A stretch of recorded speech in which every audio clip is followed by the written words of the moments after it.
La parole de Dieu nous dit, mieux vaut un jour dans ses parvis que 1000 ailleurs. Est-ce que vous le croyez ça? Mieux vaut, vous savez, le mot parvis, c'est même pas là, c'est même pas dans la place. Le mot parvis, c'est littéralement sur le parvis de l'église, hein. Et David dit, vaut mieux encore 1 heure juste devant l'église que 1000 autres ailleurs. Alors tous ceux qui aiment être dans la présence de Dieu, est-ce qu'on peut acclamer le roi des rois et lui dire que nous aimons être dans sa présence? On est dans la joie aujourd'hui, on a plusieurs visages nouveaux. Est-ce qu'on peut se transformer en comité d'accueil et leur souhaiter la bienvenue?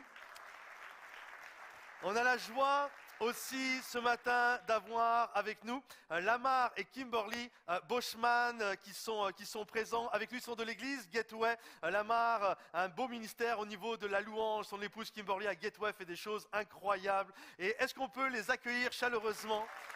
Hier, ils ont fait le ressourcement spirituel. On a été bénis et encouragés pour toutes les personnes qui sont nouvelles dans ce lieu. Je suis le pasteur Patrice Martorano de l'église et on est heureux de vous accueillir. Nous sommes actuellement, depuis le début de l'année, nous sommes dans une série, dans une nouvelle série, une nouvelle thématique qui s'intitule Momentum, le moment où les choses basculent, et nous sommes en train de voir comment comment les choses peuvent basculer, comment les choses peuvent passer d'un scénario actuel, peut-être un scénario catastrophique, à un scénario souhaité, que ce soit dans notre mariage, que ce soit dans notre ministère, que ce soit dans ce que Dieu a prévu pour nos vies. Et nous sommes en train de regarder comment passer de l'impossibilité aux possibilités. Et nous avons vu brièvement, juste un petit rappel en une petite minute, mais nous avons brièvement plusieurs messages. On a vu qu'avec Dieu, la fatalité n'existe pas.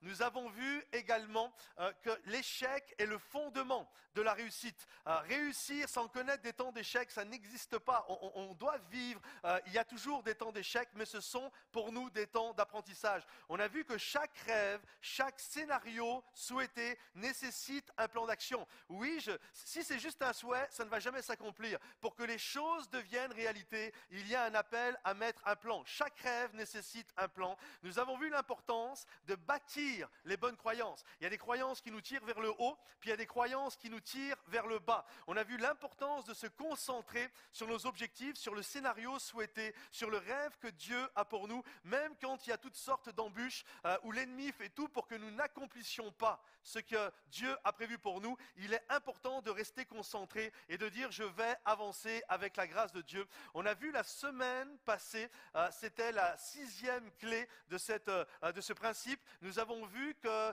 qui sème un caractère récolte un destin. Et combien il est important d'avoir un bon caractère. Littéralement, notre caractère, c'est une haleine que nous dégageons. Donc il est important d'avoir un bon caractère. Parfois nous faisons tout ce qu'il y a à faire, mais notre mauvais caractère vient tout plomber. Et il est important de développer le caractère de Christ. Et aujourd'hui, nous allons voir la 7e clé, le 7e principe pour passer de l'échec à la réussite. Nous allons voir ensemble la puissance des paroles. La puissance de nos paroles, la puissance des paroles de manière générale, que ce soit des paroles que les gens nous disent, des paroles que nous proclamons, ou les paroles que Dieu nous proclame, ou que l'ennemi nous proclame. L'importance de toutes ces paroles, de les discerner et de donner de l'importance à ce qui doit être important et de pouvoir avancer. Je crois vraiment que c'est important. Vous savez, à travers les paroles, ce sont comme des leviers.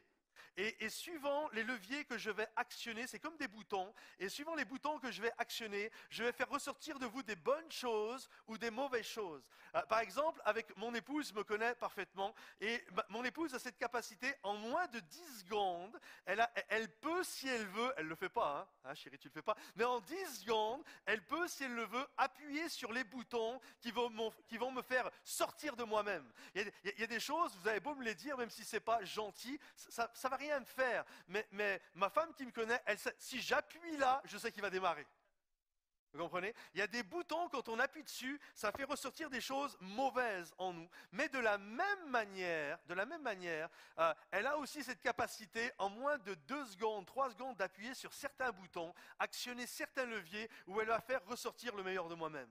Elle est capable de faire ressortir l'amour, la joie, toutes sortes de bonnes choses de moi. Et juste à travers des paroles. Et je crois que les paroles ont vraiment une puissance, cette capacité de faire ressortir le pire ou le meilleur. Un jour, il y a un orateur qui donnait une conférence, c'était pas chrétien, mais il donnait une conférence et il expliquait l'importance des paroles, combien les paroles pouvaient impacter, toucher notre propre vie. Et là, alors qu'il était en train de partager ça, il y a un homme en plein milieu de l'auditoire qui se lève et qui dit « Ce que vous racontez, monsieur, c'est n'importe quoi ». Je dis, ah bon, pourquoi? Ouais, c'est n'importe quoi. Comme s'il suffisait de donner juste des bonnes paroles pour que les choses aillent mieux et que juste, tu vas dire des mauvaises paroles et puis les choses vont aller moins bien. C'est vraiment n'importe quoi ce que vous êtes en train de dire. Et là, l'orateur l'a regardé et littéralement tac au tac, il lui dit, taisez-vous, espèce d'idiot. Oh. Quand il dit ça, comme là le visage de certains comme ça, quand il dit ça, l'homme se lève. Comment vous me parlez? C'est inadmissible cette manière, comme s'il n'y a que vous qui connaissez la vérité. C'est pas bien ce que vous dites. Et là l'orateur dit, ah, excusez-moi, c'est vrai, je n'aurais jamais dû dire ça. 1000 excuses, je vous demande pardon, j'ai manqué de maturité, c'est vous qui avez raison, excusez-moi. Et l'homme dit, ok, je préfère ça. Et il se rassoit apaisé. Et là, l'orateur, le conférencier, le regarde et dit, vous voyez, ce qui vient de se passer, c'est juste, ça prouve que c'est bien ça. Les mots ont une puissance. Quand je vous ai dit de vous taire et en vous disant que vous étiez un idiot, ça vous a fâché, ça a appuyé sur un bouton qui vous a mis hors de vous. Et lorsque j'ai reconnu mes torts et que je vous ai dit que vous aviez raison, ça vous a apaisé. Je crois vraiment que les mots que nous utilisons entre nous, dans notre foyer, avec nos enfants, notre épouse, à l'église, au travail, etc., ont une vraie incidence sur notre vie. Il y a cette semaine un homme de Dieu qui a marqué la région, qui est décédé. Le pasteur Marc Cadier, et il était avec le papa de Monette, le pasteur Roux, tous les deux là, ils ont marqué toute la région, ils ont implanté des églises, ils ont fait un travail vraiment magnifique, un prédicateur, un évangéliste puissant. Et lorsqu'il est décédé, 92 ans, il est décédé cette semaine, lundi exactement, et on a fait son enterrement jeudi. Et jeudi, lorsqu'il y a eu les obsèques, plusieurs personnes ont pris la parole, dont son fils aîné. Et lorsque son fils a pris la parole, il a donné toutes sortes de choses pour honorer la mémoire de son père, mais il a dit quelque chose vraiment qui m'a touché, qui m'a impacté, qui a touché les gens qui étaient là. Son fils expliquait, il a déjà plus de 60 ans maintenant son fils, mais il expliquait que lorsqu'il était jeune, une chose qui a fait qu'il a basculé et c'est le scénario souhaité, et qu'il a donné sa vie à Jésus, parce que dans le scénario souhaité, c'est que nos enfants appartiennent à Jésus, vous êtes d'accord avec ça? Et ce qui a fait que les choses ont basculé, il expliquait tout simplement qu'à un moment donné, alors qu'il était jeune adulte, il rentrait chez lui, il faisait la fête, et il rentrait chez lui complètement ivre, complètement alcoolisé. Et un jour, alors qu'il n'arrivait même pas à trouver avec sa clé, il n'arrivait même pas à trouver la serrure, le papa Mercadier s'est levé, son papa s'est levé, il a ouvert la porte. Et plutôt que de le juger en disant « mais t'étais où, c'est inadmissible », plutôt que de l'invectiver, de lui dire « t'es un fils de pasteur, pour qui tu me fais passer, c'est honteux », etc. Il l'a pris dans ses bras et il l'a conduit dans sa chambre. Et lorsqu'il est arrivé dans sa chambre, il nous expliquait, il l'a lavé, certainement qu'il s'était vomi dessus, il l'a lavé, il l'a nettoyé, il l'a déshabillé, il l'a mis dans son lit. Et juste avant de quitter la chambre, la seule chose qu'il a dit à son fils, il l'a pris dans ses bras et il lui a dit « Je t'aime ».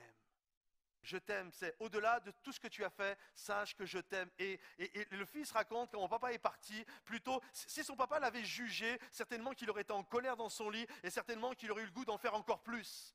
Mais juste d'entendre cette simple phrase, je t'aime, c'était comme une bombe qu'il a mis dans moi. Et j'arrêtais pas, et comment il peut m'aimer avec ce que j'ai fait, la manière que j'aime me comporter, comment peut-il m'aimer? Il dit, à partir de ce moment-là, il a donné sa vie au Seigneur. Il y a des mots, lorsqu'ils sont prononcés, ils changent la destinée des gens.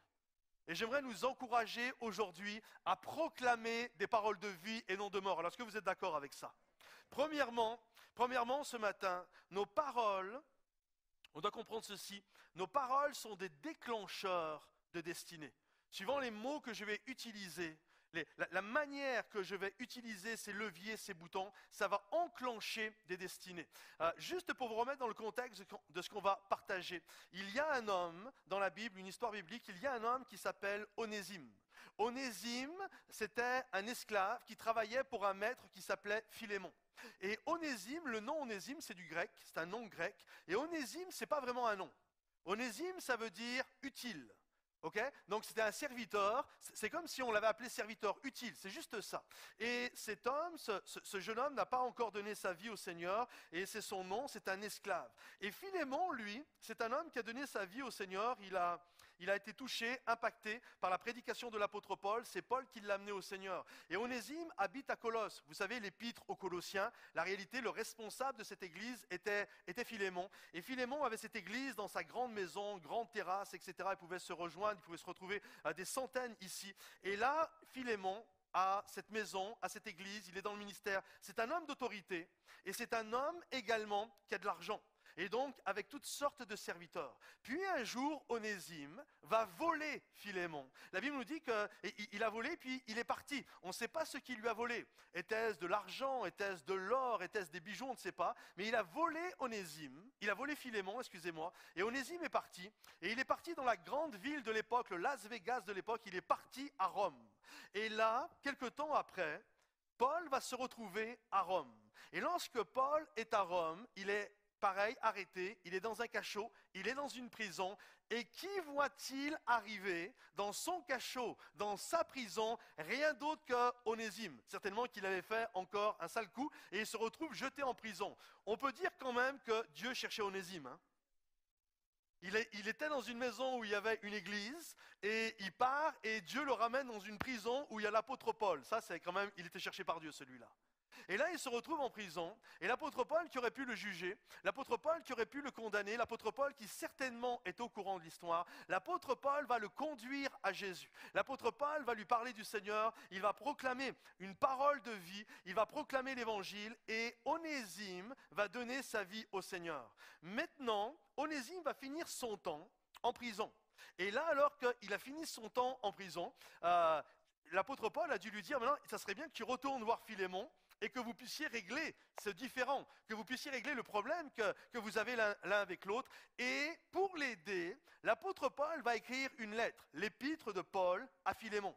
Et dans cette lettre, l'apôtre Paul va actionner plusieurs leviers. Il va appuyer sur des boutons afin que la situation puisse changer. Il va utiliser des paroles afin que les choses puissent passer d'une situation catastrophique à un scénario souhaité, d'une situation d'impossibilité aux possibilités que Onésime pourrait avoir s'il était gracié, pardonné, encouragé par son maître qui s'appelle Philémon. Et voici ce que Paul va dire. C'est au nom de l'amour. On voit là, il sait utiliser les mots. Les mots, ce sont des paroles, ce sont des choses prononcées. C'est au nom de l'amour que je t'adresse une prière, que je t'adresse ces quelques mots. Je te prie pour mon enfant que j'ai engendré étant dans les chaînes, donc en prison. Onésime, qui autrefois, et là il va faire un jeu de mots. Onésime, souvenez-vous, ça veut dire utile.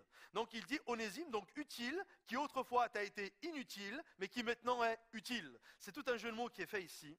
Peut-être a-t-il été séparé de toi pour un temps, afin que tu le retrouves pour l'éternité. Non plus comme esclave, mais comme supérieur à un esclave, comme un frère bien-aimé. Il est en train de carrément, à travers les mots choisis, en train d'amener une destinée sur Onésime, en faisant prendre conscience à Philémon que Onésime, c'est pas juste un esclave, c'est devenu son frère. Mais comme supérieur à un esclave, comme un frère bien-aimé, si donc tu me tiens pour ton ami, reçois-le comme un frère. Le statut d'esclave à l'époque, c'était rien du tout. Et l'apôtre Paul dit, maintenant tu vas retourner voir Philémon. Et Philémon était connu pour être un homme d'amour. Si vous lisez toute la lettre, elle est très courte, c'est juste un chapitre, ça se lit en 5 minutes. Il était connu pour être un homme de foi et un homme d'amour. Et l'apôtre Paul, c'est exactement sur ces leviers qu'il agit. Il dit, tu es un homme de foi, tu es un homme d'amour, maintenant c'est le moment de le prouver. Vous comprenez? Tu es un chrétien. Aujourd'hui, c'est comme s'il pourrait dire, vous êtes des enfants de Dieu, vous êtes des chrétiens, vous êtes des enfants de lumière, vous êtes appelés à marcher dans la sainteté, etc. Maintenant, vous connaissez la théorie, maintenant, c'est le moment de le prouver. Et là, il va actionner à travers ces quelques mots cette notion pour que Philémon puisse changer et qu'à travers ces paroles données, une destinée, la destinée d'Onésime puisse être relâchée, libérée, que d'esclave, il puisse devenir un homme libre qui va impacter sa génération. L'histoire finit comme ça dans la Bible et on ne sait pas trop qu'est-ce qui va se passer après. La Bible ne le dit pas, on sait juste qu'il y a cette petite lettre, on ne sait même pas pourquoi d'ailleurs finalement, pourquoi cette simple lettre alors qu'on sait qu'il y a des épîtres entières de Paul qui ne sont pas dans la Bible. Comment ça se fait que cette simple lettre de 300-400 mots se retrouve à l'intérieur de la Bible? En réalité, les historiens nous le disent. Il y a plein de livres historiques, Joseph, Eusèbe de Césarée, etc. Et si on va dans les grandes librairies, bibliothèques, on trouve, et vraiment on sait ce qui ensuite s'est passé. On sait pourquoi, parce qu'en l'an 105, il y a un homme, un pasteur, le pasteur de l'église d'Antioche, Ignace d'Antioche, va être arrêté et va être amené à Rome pour être condamné et mourir dans le Colisée, mourir martyr. Et Ignace d'Antioche était le fils spirituel de l'apôtre Jean. Et Ignace d'Antioche, avant de partir à Rome, va écrire, comme l'avait fait Jean, il va écrire 7 lettres aux 7 églises d'Asie mineure. Il va écrire à Éphèse, à Smyrne, Laodicée, etc. Et quand il écrit à Éphèse, devinez quoi? Le pasteur de l'église d'Éphèse, c'est ni plus ni moins Onésime lui-même. Comprenez-vous? Non seulement Philémon a accepté ce que l'apôtre Paul, les propos, les mots qui ont été donnés et qui ont été proclamés sur la vie d'Onésime, Philémon les a acceptés, il a libéré et cet homme est rentré dans sa destinée. Maintenant, comprenez ceci, celui qui a été chargé de récupérer toutes les lettres de Paul et qui les a compilées et qui fait qu'aujourd'hui nous les avons dans la Bible, vous savez qui c'est? C'est Onésime lui-même. Parce que nous savons que c'est le pasteur de l'église d'Éphèse, Onésime, qui a compilé ces lettres et c'est à Éphèse, et Onésime faisait partie de cette commission, de ce comité, c'est à Éphèse que le canon du Nouveau Testament a été déclaré. Quand Paul écrit, quand il écrit une lettre, il ne sait pas qu'un jour, ces lettres vont être compilées et on va appeler ça la Bible. Vous voyez, c'est comme c'est comme les livres, admettons que c'est comme si j'ai écrit le livre, le meilleur est devant vous, saisis la vie, et puis un jour, dans 100 ans, alors que moi je suis mort, on les prend, on les colle à la Bible, et ça on dit, mais non, ça c'est la Bible. Ça n'arrivera jamais, je vous rassure, ça n'arrivera jamais. Mais vous comprenez? Lorsque Paul écrit, c'est une lettre qu'il écrit. Il ne sait pas qu'un jour on va coller ça à l'Ancien Testament, à la Torah, et on va dire, ça c'est la Bible. Okay? Et celui qui s'est chargé de récupérer tout ça, c'est Onésime. Onésime est devenu le pasteur d'une des plus grandes églises de l'époque. Onésime est littéralement, ça a une incidence jusqu'à nous aujourd'hui. Les lettres que nous avons, c'est Onésime qui les a compilées. C'est pour ça qu'au milieu des grandes épîtres aux Romains, aux Colossiens, etc., on a cette petite lettre de 300-400 mots. C'est comme si Onésime disait lui-même, j'aimerais tellement, il faut que les gens sachent ce que l'apôtre Paul a fait, ce qu'il a déclaré, ce qu'il a dit, parce que ça a libéré ma vie et ça m'a amené dans la destinée que Dieu a pour moi. Je crois que lorsque nous proclamons, alors qu'on pourrait voir tout le temps les autres comme ils étaient autrefois, Paul aurait pu dire, le présenter comme il était autrefois et le mal qu'il a fait, mais l'apôtre Paul a préféré voir ce que Onésime pouvait devenir. Si tu peux mettre l'autre diapo, parle et traite un homme comme il est et vous le rendrez pire. Parle et traite comme vous voulez, comme vous voudrez qu'il soit et il deviendra meilleur. Il est important de dire, je dois faire attention à mes paroles parce que mes paroles vont produire une destinée. Et nous ne voulons pas, en tant qu'enfants de Dieu, nous ne voulons pas produire des destinées de mort, des destinées qui restent dans l'impossibilité, mais nous voulons produire la vie dans le nom de Jésus et que tous ceux qui sont d'accord avec ça applaudissent et acclament le roi des rois. Les mots que tu vas utiliser pour parler sur ta femme, sur ton mari, sur tes enfants, sur l'église, sur ton travail, sur ton ministère, vont avoir un impact et va libérer une destinée. Vous savez pourquoi? Parce que deuxièmement, il y a un appel à réaliser que nos paroles sont fécondes. Ce que je dis va engendrer quelque chose. Ça libère des destinées, mais ça va engendrer. Littéralement, nos paroles sont fécondes. La Bible dit, la vie et la mort sont au pouvoir de la langue. Littéralement, ce que je vais dire, ce que je vais proclamer, ça va produire la vie autour de moi ou ça va produire la mort autour de moi. J'espère que vous êtes avec moi, mais nous voulons produire la vie. Il y a, et juste pour bien le comprendre, celui qui a déclaré les plus belles paroles sur nos vies, c'est le Seigneur lui-même. Vous savez, des moments on est là et on se rabaisse. Moi je suis nul, ou alors les gens nous ont rabaissé, et puis je ne suis pas capable, etc., etc. Vous savez, ce qui est important, ce n'est pas ce que les gens pensent de moi, ce qui est important, c'est ce que Dieu pense de moi. Et c'est ce que Dieu déclare sur ma vie. Alors j'ai fait un mix de plusieurs versets dans la parole de Dieu. Et j'aurais pu en faire et lire ça pendant une demi-heure. Hein, mais j'ai juste pris quelques versets pour que nous regardions et que nous réalisions les paroles de Dieu. Ce que Dieu déclare littéralement sur notre vie. Écoutez bien, on peut dire ceci en voyant ce que Dieu déclare sur notre vie. Je suis choisi et appelé de Dieu. Je suis une nouvelle création. changé en son image et le temple du Saint-Esprit. Tous mes péchés sont pardonnés car j'ai été racheté de la loi qui me condamnait. Le Seigneur me bénit. Vous pouvez dire amen quand vous voulez. Je suis libre, victorieux et fort en Christ. Je suis guéri par ses meurtrissures et libre de toute accusation. Je suis racheté du péché et désormais je suis un ami et je suis uni à Jésus. Je suis accepté et complet en lui. Et que tous ceux qui sont d'accord applaudissent le roi des rois. Il est bon de savoir les paroles que Dieu prononce sur notre vie. Il y a tellement de gens qui viennent et qui se permettent de proclamer des paroles sur nos vies. Vous savez, ça c'est un sport. Hein. Les gens aiment bien proclamer tout ça. Alors, des moments, c'est bien, c'est encourageant, et puis ce sont vraiment des paroles qui sont alignées sur la pensée de Dieu. Alors, c'est bien, parce que ça nous propulse vers notre destinée. Mais des moments, c'est vraiment des paroles de mort. Hein. Vous savez, même depuis tout petit, des moments, les gens croisent vos enfants. Moi, ça m'est arrivé plusieurs fois. Et là, ils te disent, oulala, tu vas t'en voir avec lui. Hein. Ouh. Des moments, c'est même à la naissance. Là, tu as une sage-femme ou tu as les infirmières, ton gamin, il naît, et là, tout de suite, elles te disent, oulala, il va être polisson, celui-là. Hein.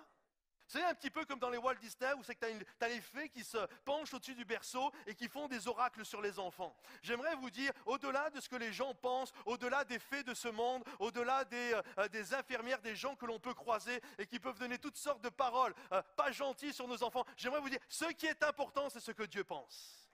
C'est ce que lui déclare sur notre vie. Amen. Parce qu'il nous a donné le pouvoir de devenir des enfants de Dieu. Aucune arme forgée contre nous ne pourra prospérer. Nous sommes des perles de grand prix. Nous sommes des enfants de Dieu. Nous sommes créés à son image. Et c'est ça qui est important. C'est de réaliser ce que Dieu déclare sur ma vie.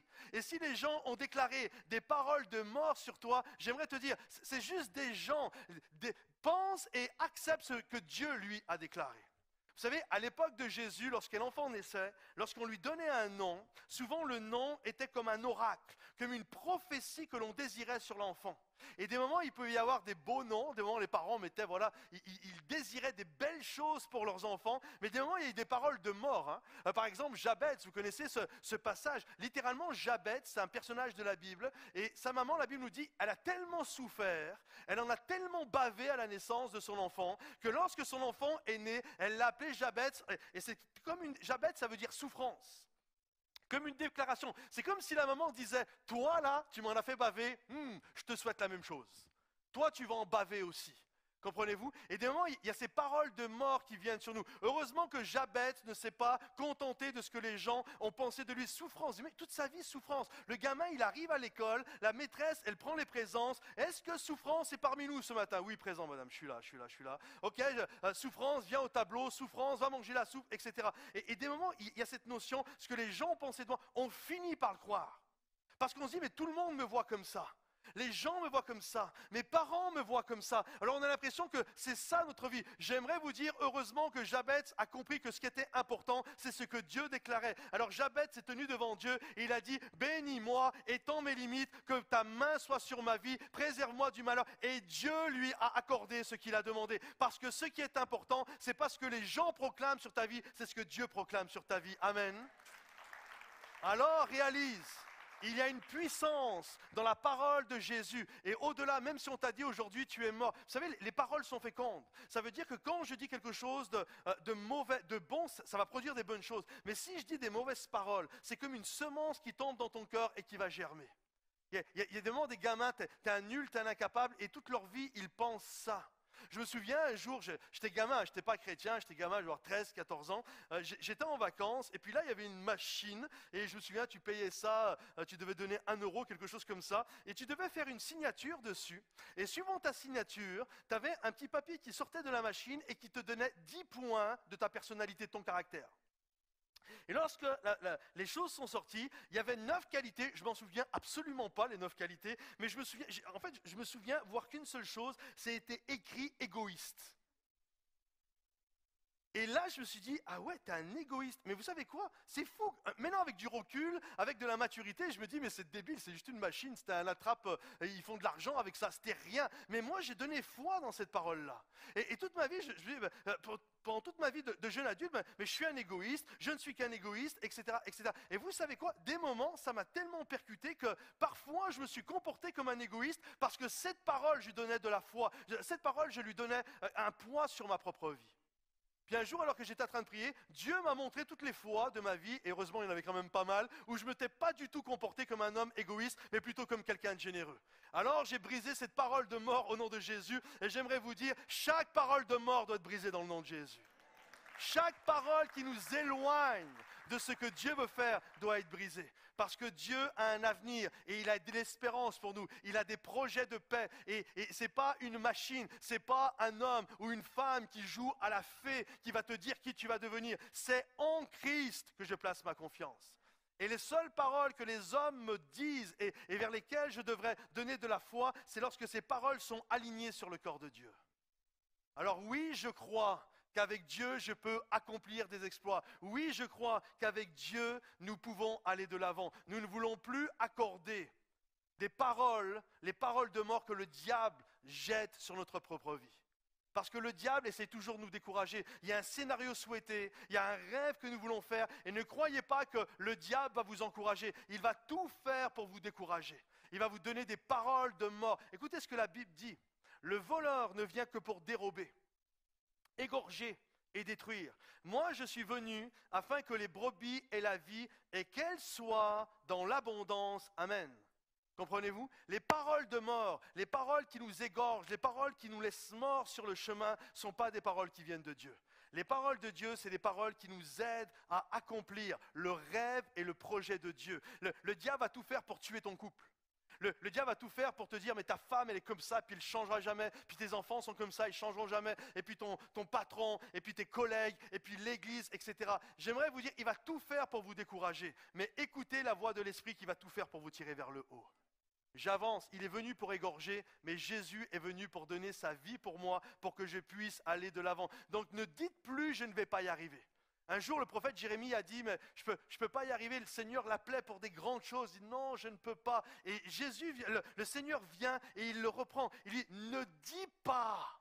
Arrête de prononcer ces paroles. Arrête de prononcer ces paroles négatives. Ne dis pas que tu es un enfant et que tu ne peux pas y arriver.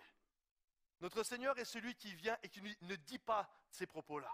Vous savez, les mots que nous utilisons, si tu peux mettre la diapo, les mots que nous utilisons sont littéralement des phrases, des commandes. Les mots sont un ordre que l'on donne à notre cerveau.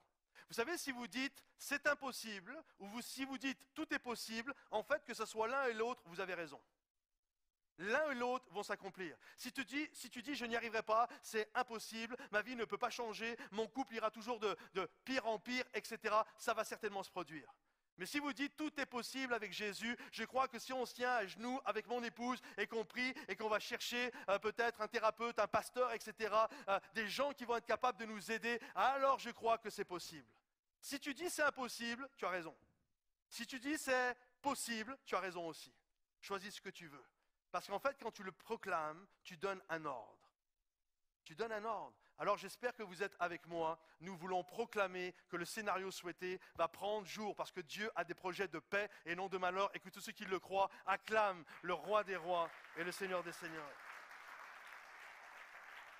Troisièmement et dernièrement, il y a un appel à prophétiser sur notre avenir. Il y a un appel à déclarer des paroles fécondes qui vont annoncer le projet de Dieu sur notre vie. Je vais demander au pianiste si tu peux revenir, s'il te plaît, qui vont annoncer le projet de Dieu sur notre vie. Regardez ce passage qui est un passage que je trouve tellement magnifique, qui dit ceci. Dieu qui donne la vie aux morts et qui appelle les choses qui ne sont point comme si elles étaient. Je me dis comme cette pensée est tellement puissante. Dieu, écoutez bien, Dieu appelle les choses qui ne sont point comme si elles étaient. Or, la foi est une ferme assurance des choses qu'on espère. Ça veut dire qu'elles ne sont pas encore là. Je suis dans mon scénario actuel et j'appelle à la vie mon scénario souhaité. Je suis dans un mariage, ça ne fonctionne plus. J'appelle à la vie un mariage qui va fonctionner. Mes enfants sont loin de Dieu et c'est une catastrophe. C'est comme le papy Marcadier, son fils rentre, il est complètement enivré, il le prend dans ses bras, il lui dit je t'aime, il est en train d'appeler à la vie son fils qui va donner sa vie à Jésus. Comprenez-vous? J'appelle à la vie les choses qui ne sont pas encore. Je suis dans un scénario catastrophe, mais j'appelle, or la foi est une ferme assurance des choses qu'on espère. Elles ne sont pas encore là, mais j'ai la foi que Dieu va le faire. L'ennemi va tout dire pour que j'arrête d'y croire. Non, j'appelle à la vie. J'appelle à la vie. Lorsque je finirai avec ce témoignage, c'est un témoignage familial de mon grand-père. Lorsque mon grand-père est né, il est né aux États-Unis, il est né à Chicago. Ses parents ont immigré de Sicile et ils sont venus début du XXe siècle. Ils sont arrivés à Chicago avec toute une vague de Siciliens à cette époque-là. Et quelque temps après, mon grand-père est né suite au mariage. 2 ans plus tard, son petit frère est né. Et mes arrière-grands-parents, quelque chose de rare à cette époque, en plus chez les Siciliens, mais même l'époque, c'était quelque chose de rare. Mes arrière-grands-parents vont divorcer. Et mon arrière-grand-père était un homme qui était dur, qui était un homme méchant, qui était un homme qui travaillait pour la mafia et vraiment avec beaucoup de dureté dans le cœur. Et là, il a compris qu'il n'allait pas avoir ses enfants. Alors, il a fait quelque chose de terrible. Il a pris ses 2 enfants, mon grand-père et son petit frère, il les a pris, il a trouvé quelqu'un, il a posé ses enfants sur un bateau, il a trouvé une personne qui l'a payé et il a renvoyé ses enfants en Sicile. C'était petit, 2 ans et 6 mois. Il les a renvoyés en Sicile. Ils sont partis, pas de maman, pas de papa, mon grand-père a grandi orphelin. Mes arrière-grands-parents se sont séparés. Ma grand-mère, mon arrière-grand-mère a refait sa vie. Elle a eu 10 enfants, 9 filles et un garçon. Et mon grand-père, lui, a grandi en Sicile comme un orphelin, 7-8 ans. Il travaillait dans les mines de soufre et dans la pauvreté, la complication et tout ce que ça peut engendrer. Il faut comprendre qu'à cette époque-là, traverser l'océan, c'est pas comme aujourd'hui. Début du XXe siècle, c'était le voyage d'une vie. Et là, mon arrière-grand-mère a donné sa vie à Jésus aux États-Unis. Elle a donné sa vie à Jésus, elle avait ses enfants, tous ses enfants, ses filles ont donné leur vie au Seigneur. Et tous les jours, elle priait, et elle proclamait, elles appelaient à la vie ce qui semblait mort. Elle priait pour qu'un jour son fils rencontre Jésus. Seigneur, tu vois, je suis loin, c'est terrible ce que nous vivons, je ne vais peut-être jamais le revoir, mais je prie, Seigneur, agis afin qu'un jour, mon petit garçon puisse te rencontrer. Et même si sur cette terre on est séparés, qu'un jour dans le ciel on puisse se retrouver. Elle a prié toute sa vie pour que mon grand-père donne sa vie au Seigneur. Quelques années, mon grand-père avait plus de pratiquement 60 ans. Un jour, il se retrouvait dans une réunion comme celle-ci. Et il a donné sa vie à Jésus. Sa maman était déjà décédée. Il n'a jamais revu sa maman. Et il avait plus de 60 ans à ce moment-là. Il a pris un billet d'avion et il est retourné aux États-Unis. Et il a retrouvé ses sœurs. Et alors qu'ils étaient là en train de discuter, ils avaient fait une petite fête pour son arrivée. Ils étaient en train de discuter, puis là rapidement les sœurs se sont aperçues qu'il était chrétien.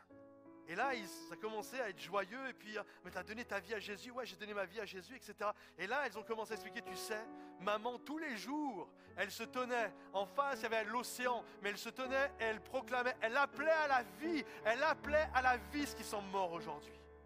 Elle appelait pour que tu puisses un jour rencontrer Jésus.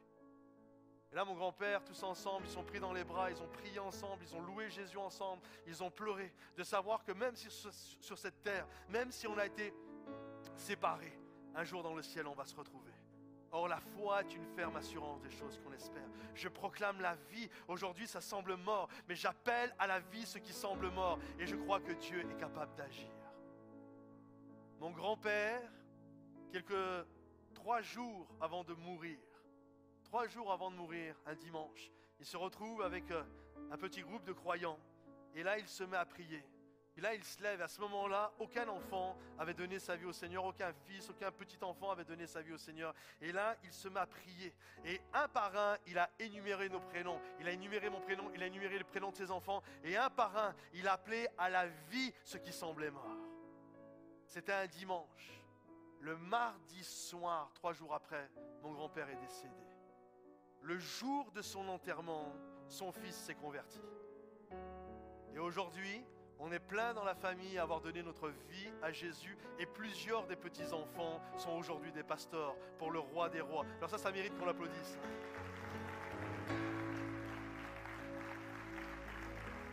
Je proclame, j'appelle à la vie le scénario souhaité. Je le verrai peut-être maintenant, je le verrai peut-être dans 5 ans, 10 ans, peut-être ce sera après ma mort. Mais je crois que Dieu est capable d'agir. Je crois que Dieu n'est pas arrêté et que tous ceux qui le croient disent Amen et Amen. Alors je crois, on peut l'applaudir, c'est vrai.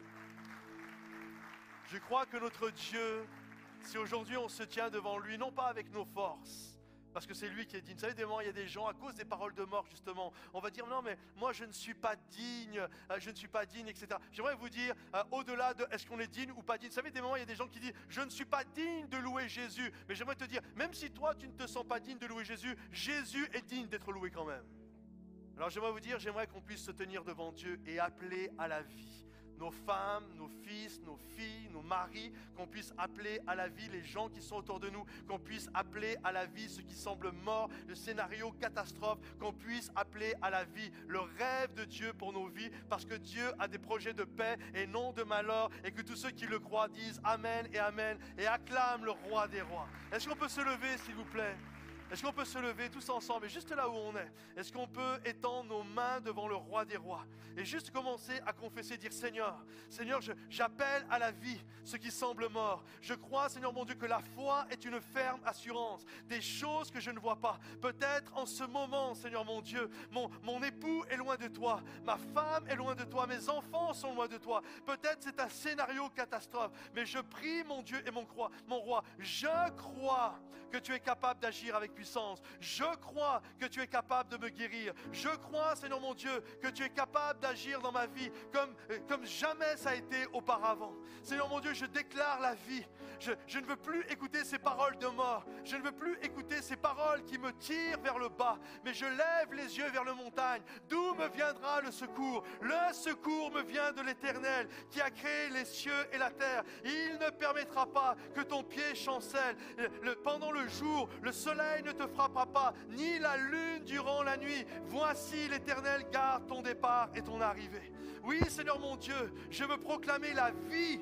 Je veux proclamer ce que tu as prévu sur ma vie dans le nom de Jésus Père. Je t'ai prié et que tous ceux qui le croient disent Amen et acclament et applaudissent le roi des rois et le Seigneur des seigneurs. Alléluia. J'aimerais que juste on puisse reprendre avec Dan et toute l'équipe, qu'on puisse le déclarer comme une confession de foi. Oui, je crois, Seigneur mon Dieu. Oui, je crois que tu